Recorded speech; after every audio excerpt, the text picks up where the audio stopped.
దిశ దినపత్రిక మళ్ళీ ఇది ఒక బతుకమ్మ చీరల పైన మళ్ళొక శీర్షికను ప్రశ్నించిందని చెప్పుకోవచ్చు. బతుకమ్మ బహుమతి క్వశ్చన్ మార్క్ అంటూ ఒక శీర్షికను పెట్టింది. చీరలకు బదులుగా గిఫ్ట్ ఇచ్చే ఆలోచన వస్తు రూపంలోనా నగదు రూపంలోనా అనే ఇస్తే బాగుంటుందని సర్కార్ సమాలోచన.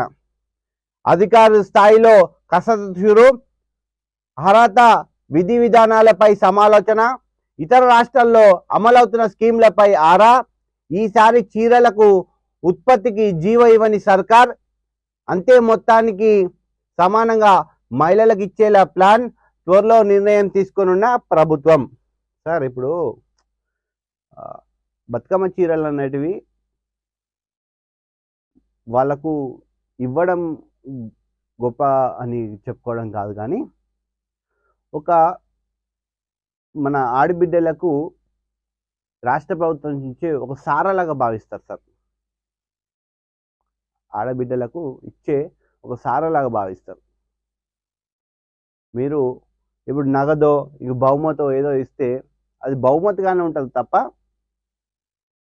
మీరు కనీసము మన ఇంటికి వచ్చే ఆడబిడ్డకు 50 రూపాయలు చీర ఇచ్చిన, 50 రూపాయలు 100 రూపాయలు చీర కొనిపించిన, చీర కొనిపించారని చెప్తారు. అదే మీరు బహుమతి ఇవ్వండి, డబ్బులు ఇచ్చారులే, బహుమతి ఇచ్చారులే అని చెప్తుంటారు. సో మళ్ళీ దీనిపైన ఒకసారి పునర్పరిశీలించుకోండి సార్, ఎందుకంటే సమీక్షించుకోండి.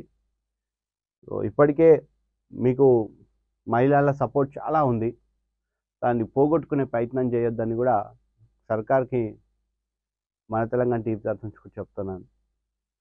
బీఆర్ఎస్ హయాంలో ఏటా బతుకమ్మ పండుగ సందర్భంగా మహిళలకు చీరలు అందించే కానీ వాటి నాణ్యత లేదని, దాంతో పాటు మహిళలకు ఇటు నేతన్నలకు అన్యాయం జరుగుతుందని కాంగ్రెస్ ప్రభుత్వం గుర్తించింది. చీరలకు పంపిణీ చేయవద్దని నిర్ణయానికి వచ్చింది.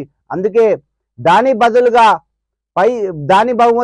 బహుమతి కానీ డబ్బులు కానీ ఇస్తే బాగుంటుందని సమాలోచన చేస్తున్నట్టు తెలుస్తోంది. ఏటా 370 కోట్లు, గత ప్రభుత్వం ఏటా 370 కోట్లు బతుకమ్మ చీరలకు కేటాయించింది. ఇది బతుకమ్మ చీరకు సంబంధించి. కానీ